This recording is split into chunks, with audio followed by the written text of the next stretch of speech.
Everyone, thanks for joining us in person and in Zoom. It's really great to have people back in person, and for all those in Zoom, for your convenience. We're very excited for part 3 of our Jews around the world with Dr. Ed Lee, who we've had many presentations with. But we are very excited about this one of the Jews of Ireland. So without further ado, Dr. Ed Lee.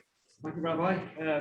This is a photograph over the River Liffey, and it's of the Penny Halfpenny Bridge.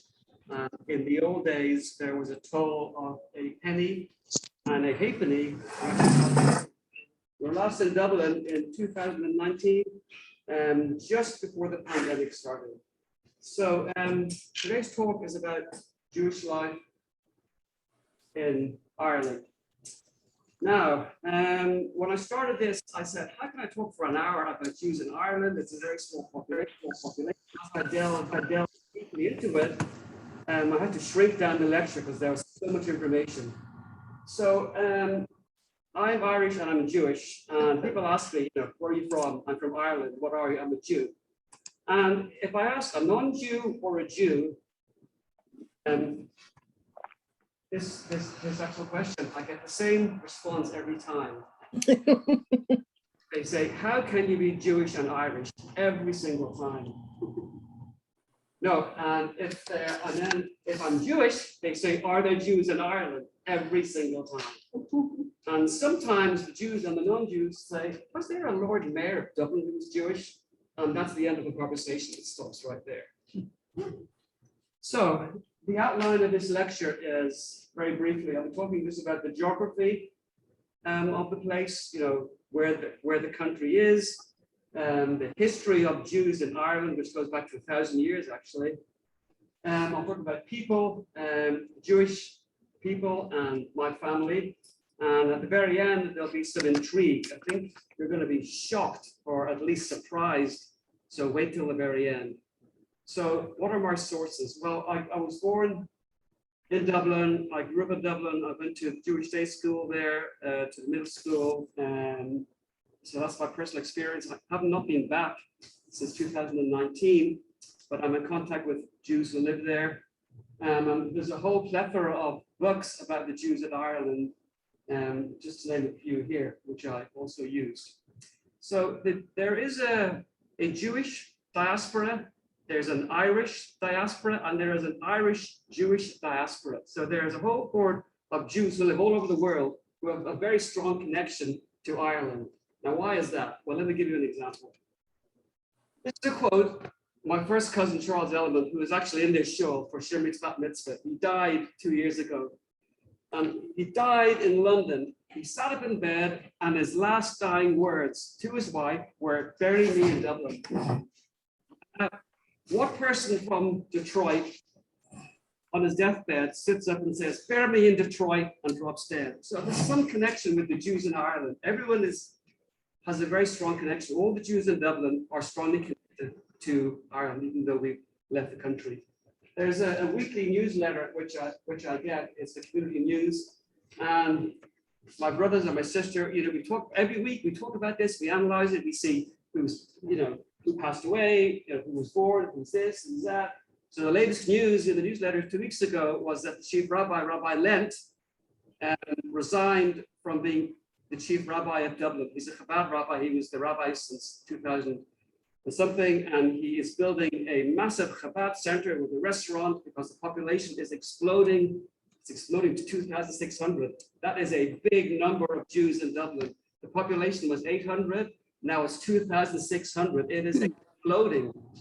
They're building a deli, a kosher restaurant, a kosher meal plan, a learning center. So now Ireland has no chief rabbi. No problem. More about that later. They've had no chief rabbi for decades at a time. They do very well. Thank you very much. It's interesting in the Jewish newsletter, there's so much on the Chevra Kadisha, it was like a dying community. And, there's more Jews on the Chevra Kadisha in Dublin than there are Jews in Dublin. The board of the Chevra Kadisha is 12 people. There's a lawyer who heads it, and they have this big section in the newsletter. You pay, $3.27 a week. It's gone up now to €3.85 a week. and they'll bury you. You get a free burial. They discuss it in the Chevra Kadisha. It's all well. It's kind of funny. So what are we talking about? Where is this country, Ireland? So it is really a transitional space. It's the most Western country in Western Europe. This is Europe here. This is England. This is the UK, and America is over there. So it's kind of a transitional space. When Jews went there, they went there because they were fleeing from this area here, and they were going over there to the States, and they often stopped up in England. They stopped up in Ireland. So it's what I call a transitional space. No one in Poland says, I want to go to Ireland. It's a great place. And it's because people who fled in the Shtetls, and I'll expand on this, they thought they were in America. They left England, and the first landmass was Ireland, and they thought it was. They said, how can that be true? Well, during World War II, my father's house was bombed by the Nazis. So the Germans bombed all of Britain. Sometimes they overshot the Irish Ocean, and they thought this was England, and they dropped their bombs and they flew home. They knew it was Ireland. There was no GPS. So in the old days, the first landmass leaving England was either Cork or Dublin, and people spoke Yiddish, and they thought it was America, and they got off. They had no kosher food. They stayed there, and there is some truth to that story. Transitional space. It's in transit to somewhere else. It's a small community. So it was at one point 5,000, which was a massive number, relatively speaking. There were 10 kosher butchers, multiple youth groups, 3 Jewish day schools. Everyone was affiliated. 5,000 was a massive number. It went down to 800. It was 1,000. Now it's 2,600. So it's a small community, but it's growing. Caused by upward mobility. So people from the Shtetl, they had tremendous mobility. Lots of famous people, successful people, rabbis, professionals, which I'll explain. It's Dr. Ed Lee. Please mute yourself. Right. Thank you. So it was characterized in the 70s by a massive brain drain, and people left. There was a big aliyah, obviously to Israel, movement to the UK, to Manchester, to the States. So it shrunk a lot. Still the same. Very interconnected group of Jewish people. Very notable rabbin and chief rabbis, which I'll expand on for a small country of its size. The first chief rabbi of Israel was from Dublin. I'll expand on that soon. Anti-Semitism, it is actually the most anti-Semitic country in Europe. Very anti-Israel, very anti-Semitic. But yeah, it's in kids' clubs. It's all verbal, no physical violence, and it's growing. Which is amazing. They were neutral during World War II, and I'll expand on that later on in the lecture too. So they were more anti-British than they were anti-Nazi. So they were kind of neutral to annoy Britain rather than to appease the Allies. Okay, so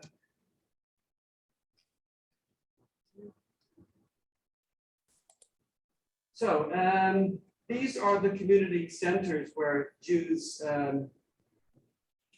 actually went to in this country. It was mainly Dublin is the capital city. That's where most of the Jews are actually concentrated. There were some Jews in Northern Ireland, which is a different story altogether.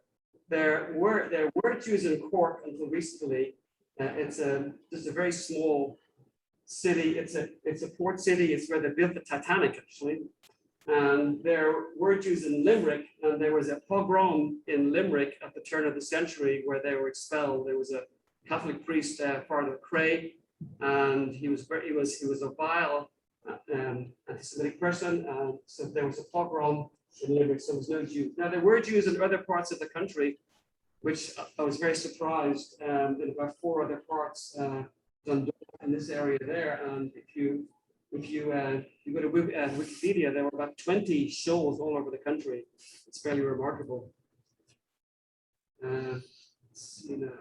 So this is just a brief history of Jews. So the first Jews to come to Ireland, it was almost 1,000 years ago. There were Jews from France. Gordon came to bring gifts to the King of Munster. They went and they came back, and it's written down in Ishfallen. 5 Jews came to Ireland in the year, I think, 1079. for the record. There was a Norman invasion by Strongbow, and actually Strongbow was funded by a Jew. And apparently all the Jews living inside Dublin had to flee Dublin, and they didn't survive. They fled the Pale. They did not survive. So there was a kind of a gap of about 500 years. Some Jews came from Portugal, in the year 1497, and there was a famous mayor, in fact, in the Cork area. He was mayor multiple times, Sephardi Jew, 500 years ago, which was news to me. Ireland's first synagogue was in 1660, first cemetery there. The big immigration was in the 18th and 19th century from the Shtetls, mainly from Latvia, from Russia. That was the big surge and the big growth of the community. The focus on that. And then the Limerick pogrom, as I mentioned. And then Cork was a very small community. Cork, a little town I mentioned, produced some very famous Jews. The mayor of Cork, Gerald Goldberg, was a lawyer, very, very famous.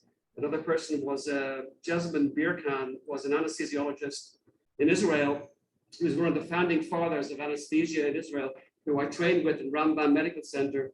He did the first epidural in Israel. He opened the first pain clinic in Israel.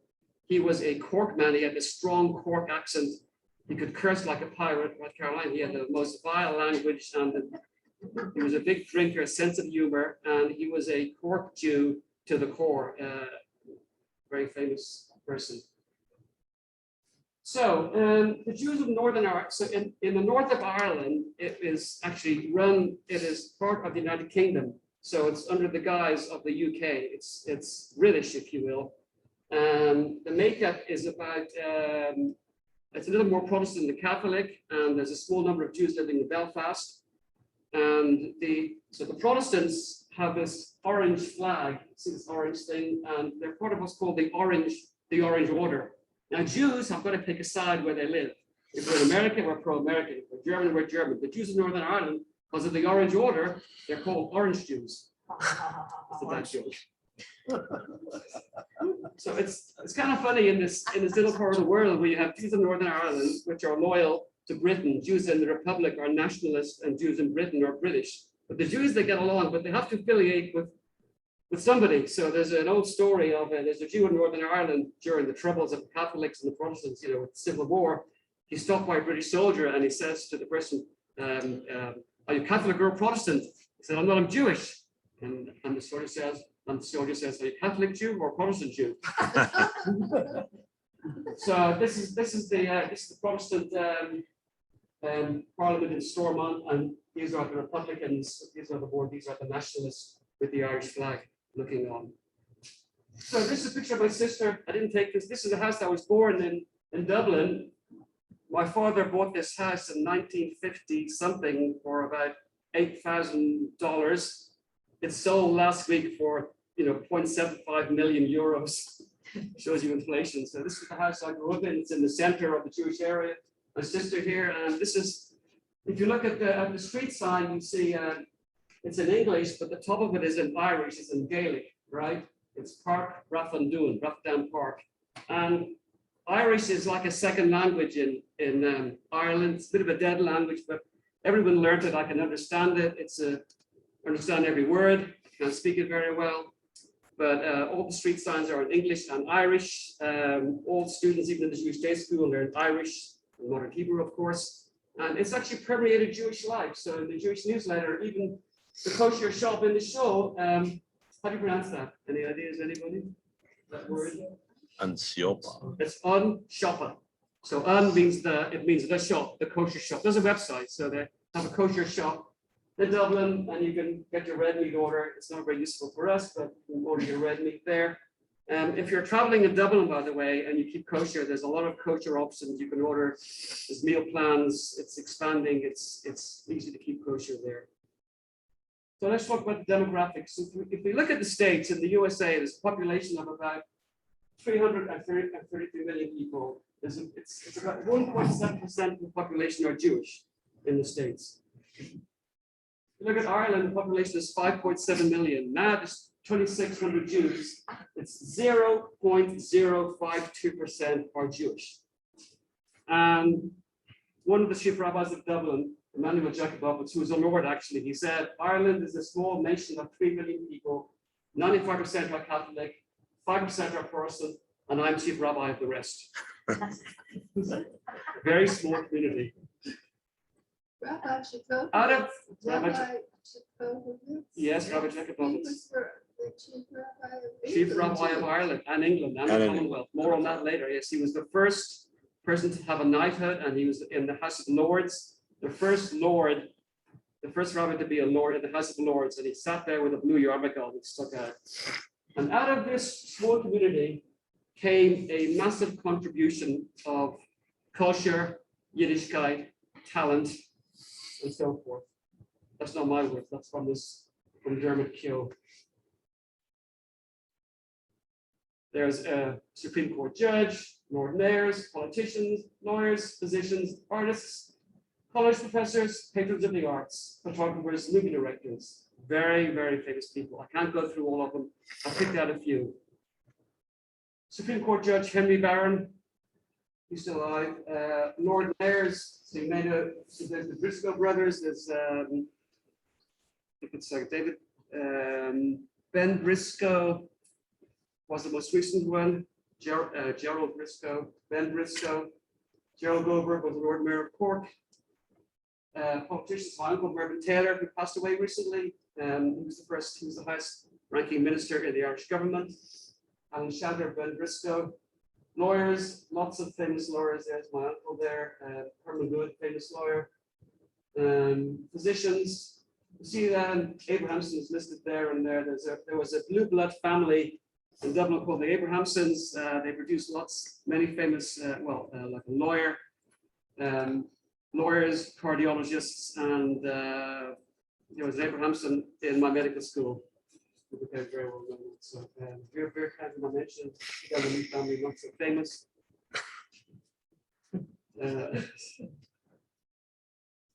Harry Kurnoff, famous artist. Wine Green was a professor of Hebrew at Trinity College Dublin. He produced the foremost book on Hebrew grammar, of which Rabbi Chopin has a copy. I've got a copy as well. It's an extremely, I hate to say the word dry, boring book, but it is a reference book. Now, why would you have a professor of Hebrew in Trinity College lecturing grammar? Well, it was mainly for the priests and the Christians who wanted to study the Hebrew texts. He would teach them classical Hebrew, and he was a professor of Hebrew. Paul Leventhal was my father's first cousin. He was a professor of French and literature in Trinity. He was a personal friend of James Joyce. He was extremely well known. You can Google him on Wikipedia. You would think I'd be called after him, but no, I'm called after his father, Moshe Yiddel. Moshe Yiddel was not so famous, but he was apparently a very nice person, Moshe Yiddel. Colin Leventhal was not such a nice person, very famous, very well traveled.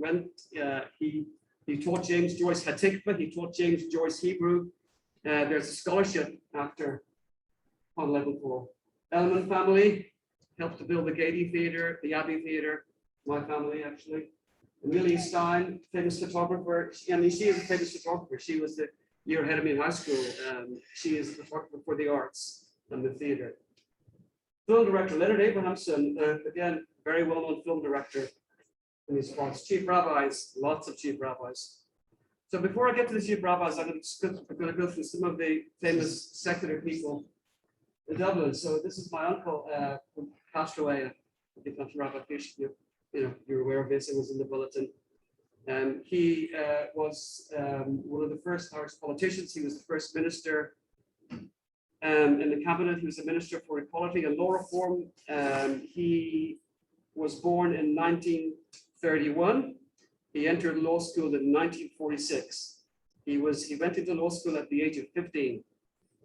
More on that later. Bethel Solomons was a very famous gynecologist at the turn of the century who taught my father, Jewish to the core. He actually formed the liberal synagogue. He was very liberal, unfortunately, but anyway, he actually set up the Reformed synagogue. But he was a character. He was on the Irish rugby team. He was a famous actor, but he was the foremost gynecologist in the country. Wine Green, he would sometimes sub in the Cheder. He wrote the book of Hebrew grammar, very famous book, still in print. famous Irish Jew here. This is a soldier in Millewin. He is the highest ranking soldier in Millewin. He is a Scanaloof. That's my brother, Leslie Lee. There has never been and will never be a Scanaloof in Millewin ever. He was the highest ranking soldier in the Israeli army, oral surgeon, trauma surgeon.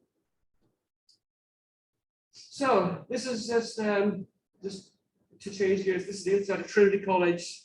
It's a big university in the center of Dublin, 500 years old. Every Jewish parent's dream is to send their kid to Trinity College. Before World War II, they didn't accept Jews, so they had to go to a different medical school. But my 4 siblings went there. I did some Ravine as well. This just shows you that AJ Leventhal, my father's first cousin, has a scholarship, still going very strong after all these years. AJ Leventhal, he succeeded Samuel Beckett. Samuel Beckett, who was a famous playwright. So James Joyce was a personal friend of AJ Leventhal. James Joyce was a famous Irish writer at the turn of the century who was very interested in Judaism for some reason. He related to Judaism on many different levels. He felt like he was a Jew because he didn't fit in. He was wandering. He was not accepted in Irish society. He went to Paris. He went to Switzerland. He was persecuted, and he wanted to learn Hebrew. There's lots of Hebrew texts in his writings. He tried to learn Hebrew. My father's first cousin taught him a tikva. He was interested in the state of Israel. He was interested. He lived in this tower called, this is the James Joyce Tower, which is well worth going to if you're in Dublin. It was built by the British to repel a possible invasion by Napoleon. There's all these towers around the coast. This is taken by my drone. By the way, all pictures were taken by myself, unless otherwise stated. Here. Famous people. This is just outside the James Joyce Tower. This is the rugged Irish coastline. So let's just go back to the Jews of Ireland. Where do they come from? So this is my family. So my paternal grandfather came from Latvia at the age of 12 to Dublin. My maternal grandfather came from a shtetl called Janova, just outside Bialystok. And he left with his first cousin in the 20s, and they walked from Jano to Amsterdam. They got the ferry to Southampton. They were deported backwards and forwards. By the way, this walk took 18 months. They were deported backwards and forwards. Then they got to Leeds for some reason, and he met my grandmother, who also came from Plotzk. She came at the age of 8 with another family in the 20s, and they married. So my grandmother was a copperman. Father was a famous rabbi. So anyway, they heard that there was good prospects in Dublin. So they left Leeds, they went to Dublin. My grandfather was a tailor. His name was Hyatt. He changed his name to Taylor because he was a tailor. My grandmother was very strong-willed. She kept her name Hyatt to the bitter end. Their marriage was not a marriage of love. It was a marriage of convenience. It was like, I'm lonely, you're lonely. Let's be lonely together. This bad thing is happening. Let's make kids. It was one of those marriages. So she was strong. She had her business. She was a seamstress. He was a tailor. They were just there to produce famous people, I think. So my grandfather traveled with his cousin Abby. He went to Paris actually, and there's an offshoot of people in Paris, and their daughter Hélène. She was a child at the time before the war. She was in hiding. She was in hiding with a Christian family for the whole war. She was kind of scarred after that. But we have a family from Paris who now live in Boston. Just a word about Jano or Janova, where my grandfather was from. It's still standing. In fact, Shamit was there to visit. It was famous for a wooden synagogue that the Nazis burned down. In Jano, it was a very famous architectural synagogue in Jano. This is a picture of my grandfather as a boy and his parents here. My grandfather went back to Jano in 1938. More on this later on. This is my grandfather here. He's in Western clothing. My father passed away. You see how the mother's aged a lot. And everybody in this picture ended up in Treblinka except my grandfather. They were all in Treblinka. This is his niece, Mothball Beryl. I'll get more on that later. There's a newspaper article about her. My grandfather tried to rescue one niece out of this lot, but they all ended up in bad circumstances. My grandfather loved going to shul, loved to daven. He really appreciated the ability to daven and sit in shul. He would have a smile on his face. He took nothing for granted. He just loved shul. I think this was taken in the 60s, shortly after the Six-Day War. Well, this is my grandmother here with this girl I met in London before we were married. I think I brought Caroline down to show the family to get the approval. Right. She looks like she's in the French Resistance. Yeah. This is in the 80s, right? My grandparents, they were, they passed away and they were buried in Dolphins Barn. That's the cemetery of Dublin. This is my sister. My sister lives in Manchester. So we got a hold of this recently. This is a census. So my brother is in contact with the person who's into this stuff, and this is a census of Ireland from 1911. We just got this recently, actually, about a month ago. This is my father, Cecil Lee's age of 1 in 1911. What's interesting, it shows that the religion is Hebrew. You're not a Jew, you're Hebrew. They actually had a house person living with them who was a servant. Try putting that down on the census, and then nowadays you have a class act, a lawsuit against you. So I've got a glossary of Irish Jewish terms. If you're going to Dublin and you want to speak Jewish, these are some Jewish terms. If you're in a Shiva house, so you don't say, may your soul have Aliyah in the Shemaiah. No, you say, I wish you a long life. And Gittleson was the mole. They had one mole who did the bris for thousands of people. Gittleson, yes. So the jokes about Gittleson, he was the mole. Retzel's was the bakery. Dolphin's Barn was the cemetery. Manda is your mother and father. The old man was your father. The Haim, I think that's used here too. The Haim, where the Haimeros is the Haim where you came from. So I just wanted to say something that is interesting. When someone dies, and I know in England, and probably in Ireland too, you say, I wish you long life. Exactly. And Wish you a long life. some don't do that in this country. Exactly right. So this is the glossary of terms. So another thing is the chief rabbi in shul. I'm saying this because when I was growing up, there were 3 main Orthodox shuls, and the chief rabbi would give a speech in each of the shuls. And as a teenager, we'd say, is the chief rabbi going to be in my shul this week? No, I'm not going. Right. He's coming to the shul, I'm going. Because the chief rabbi would give an amazing drosh, and all the teenagers would go. So if the chief rabbi is in this shul, I'm going to go to that shul. He's not on my shul, I'm not going to that shul.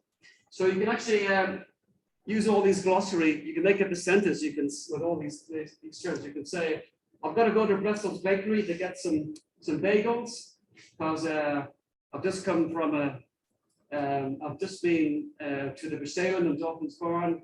I've got some money from the old man, and I wish you a long life. So you can use these terms to make up Irish Jewish talk. So the structure of the community in Ireland is interesting. The chief rabbi is at the very top. And in the 30s, they developed a Jewish Representative Council, which is the sort of overseeing committee that runs all of Jewish life. If there's ever any trouble, so the Rep Council, they deal with the media, everything else, and they oversee all the other bits and pieces, the Talmud Torah, the Shuls, the Kadisha, and you've got the kosher butchers, the kashrus, have a Dayan, of the best state. It's all under the Representative Council, and the chief rabbi oversees the rest. Chief rabbis of Ireland is a big topic.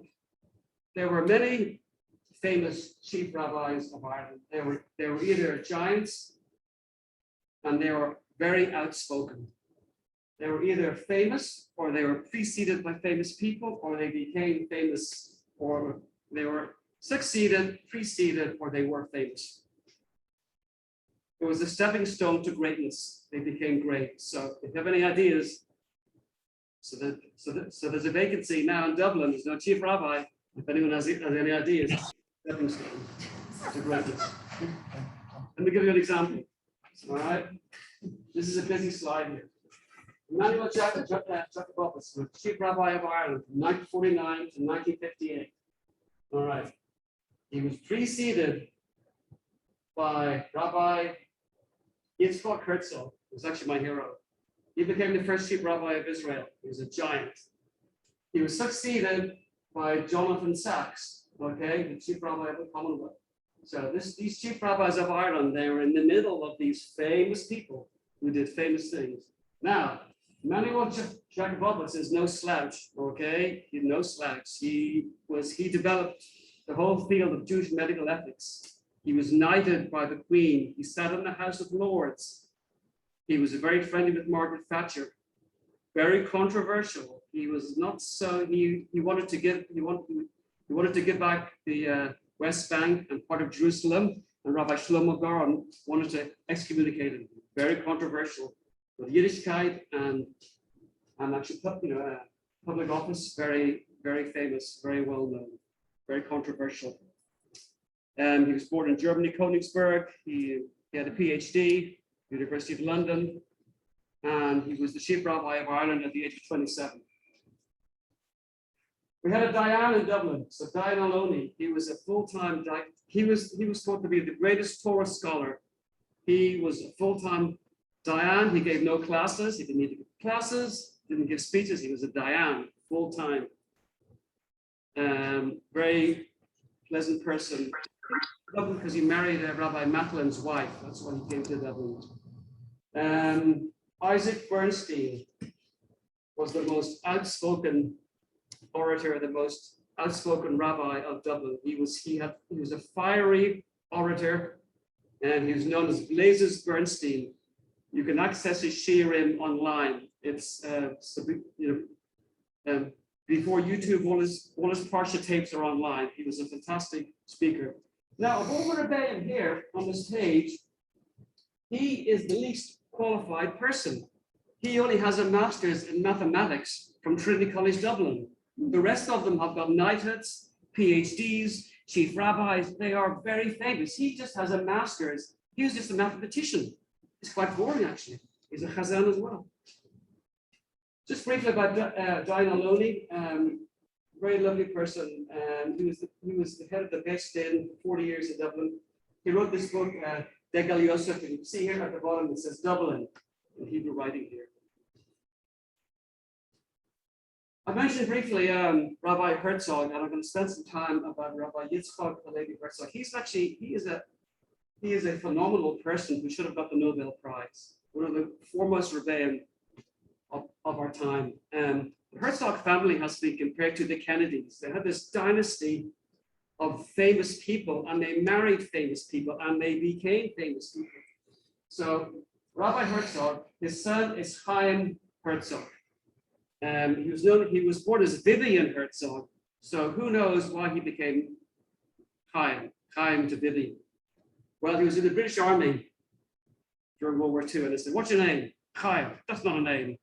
So they gave him a name. So they called him Vivian. Run. They refused to call him Chaim, Vivian Herzog. He was the ambassador to the UN. He was a general in the Israeli army. He was the 6th president of Israel. He was born in Belfast, grew up in Dublin. My father was a personal friend. My father played tennis with him. They were friends. Okay. Rabbi Herzog bar mitzvahed my father. All right. He remembers him.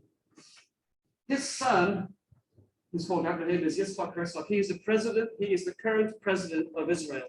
My first cousin, Gideon Taylor, is a personal friend of his. So everything is interconnected. Okay, this is the man to pay attention to, and this is a phenomenal person, a true genius. This is a busy slide, and he is so great because most of the Rebbeim who are famous, they were either born in Europe, in Germany, or they went to university in Europe and they became famous. Rabbi Herzog is a genius, in my opinion, because he did not go to school. He was educated by his father in Poland. Throughout his life, he went from education by his father to the Sorbonne in France for his degree. He did a PhD in London on the Techeles. And this is a person who has no formal other than his father. He went from undergrad to graduate to PhD. He spoke 6 languages in addition to Hebrew and Irish. He met with the president of the country of Ireland in the 30s. And the president said to him, "You should speak Irish, learn Irish." He said, "Yes, I will. If you speak Hebrew." The next time they met, 3 months later, he said to Eamon de Valera, "Did you learn Hebrew?" "No," he said, "but he learned Irish fluently." It's a difficult language to speak. And he came from Poland. He was a nationalist. He was a fervent Irish nationalist, to the point that when he went to Israel, the chief rabbi of Israel, he was on the British intelligence, the MI5 watch list. They watched this guy as little Yid from Poland, as subversive.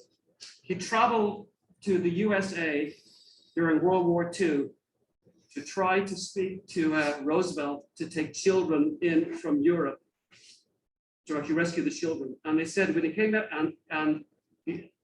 they said when he came out of that meeting with Roosevelt, his hair turned from black to gray. He was so distraught that Roosevelt wouldn't accept children, he missed the ship back to the States. And guess what? That ship was sunk by a U-boat. That's what you call hashgacha pratit. He was a genius. Many famous stories about him. He was once in Dublin Castle with the members of the government and the priests and the archbishops having dinner, and he was just eating fruit. And the Archbishop of Dublin said, "Rabbi Herzog, why don't you have some ham, have the meat? It's very nice." And Rabbi Herzog said, "We'll discuss this at your wedding."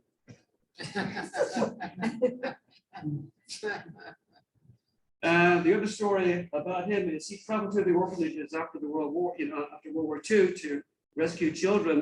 And you may know some of the story. And we'd walk in a room, and he would say the Shema to the children. And what happened? What did the children do when he said the Shema Yisrael? What do they do? Anyone know? Mama. No, they covered their eyes. Didn't say a word, but they covered their eyes. They didn't know why. Covered their eyes. That was him. He was a person.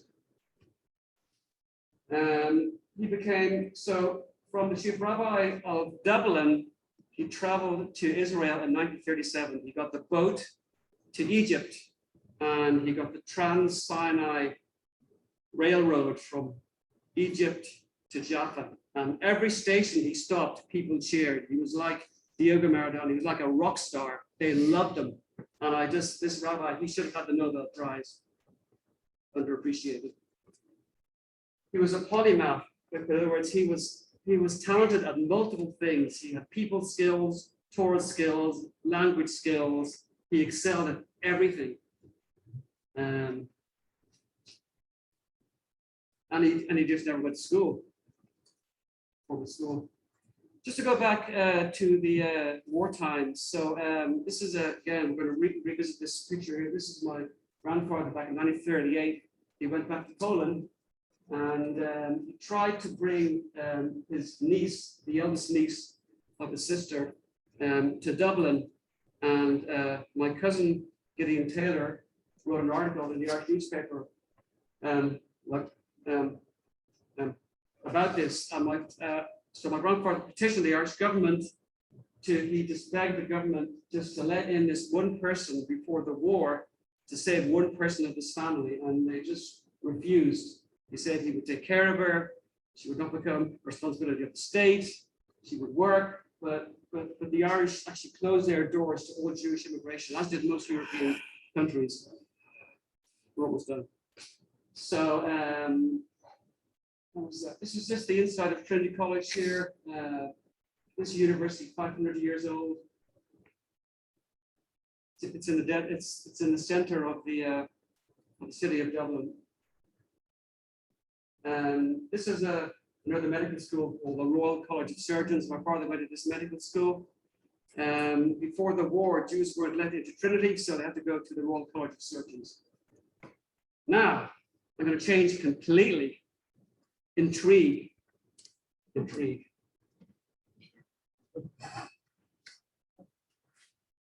There's a history of connections between Irish freedom fighters and the Irgun.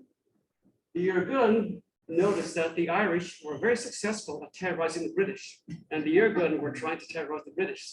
So Jabotinsky went to Ireland and he met with the Irish freedom fighters to learn some tricks, some terror tricks. This is true, by the way.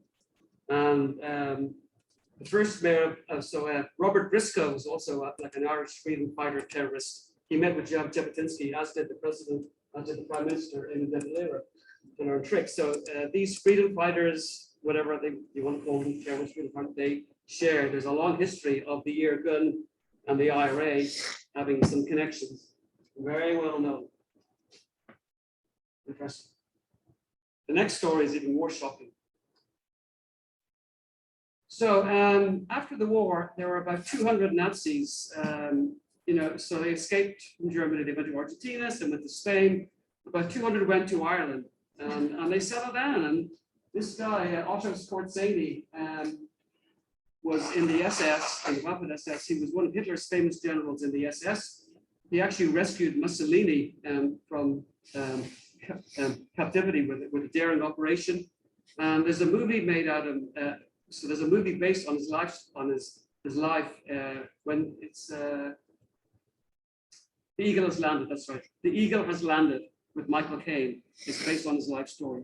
You have to Google this. So Otto Skorzeny, he settled on this farm in Kildare.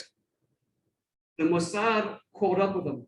The Mossad, they sent a couple, a male and female, and they got him and the girlfriend. They got drunk together and they went back to his house. And Otto Skorzeny pulled a gun out and said, "I know you're the Mossad. I'm going to kill you." And they said, "You can kill us, but we know where you are. You're going to work for us now." So this SS person worked for the Mossad. He went to Israel. He was trained by the Mossad.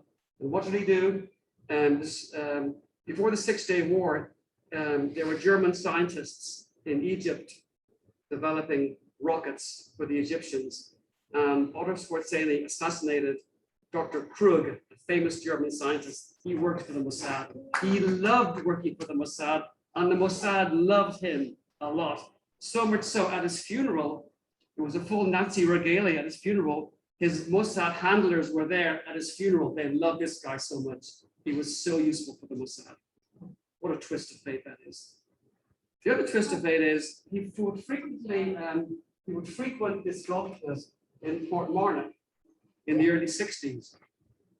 Guess what? My family used to go there in the early 60s too.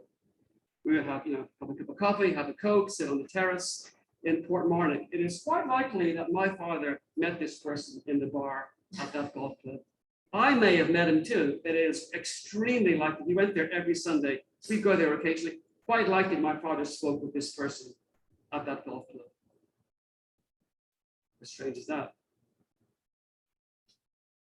Just a view of the Irish coastline here. This is the James George Tower. This is the end of my talk. This is the River Liffey. Any questions?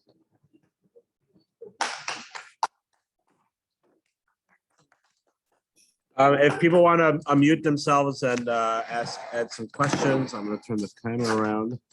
Go ahead and unmute yourselves if you want. Any questions?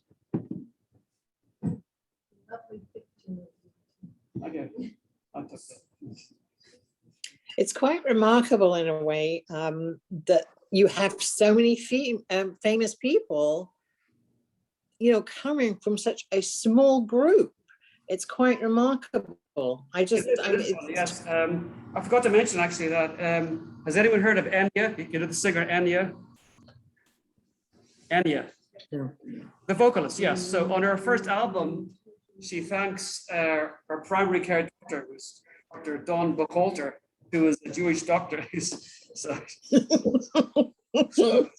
I had to cut down on the number of people. There were so many famous people from that group.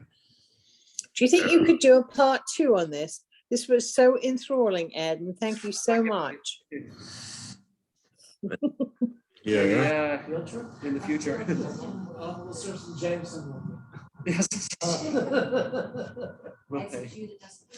Ed, someone wrote a comment over here. Yes. Looks like What's it they're say? saying they're spelled out to, I could read it. What's it say? My mother is, first name is what originally? Dr. Cochran. Can you read it? Because I can't read it. my mother's last name was original Cochrane, which was Amerkazin to Kern when her parents came to the US from Ireland and so lived in the country of Cochrane, Southern Ireland. All right. Actually, I want to add one more thing if I could, because I forgot to mention this is extremely important. So I mentioned that. Okay, am I on?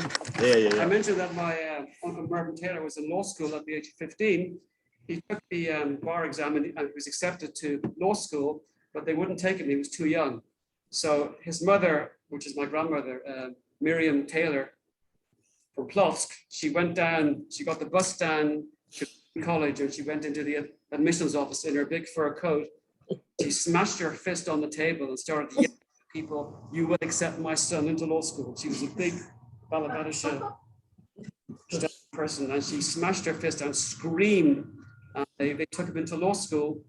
And first year in law school, all the other students were in their 30s. They were ex-military from World War II. They were Brits who couldn't get into law school in England, so they went to Dublin. So he was a 15-year-old with these 30-year-olds, and he felt embarrassed because he came top of the class in the first year of law school. Wow. Any other questions? Feel free to unmute yourselves. Okay, I'm going to stop the recording.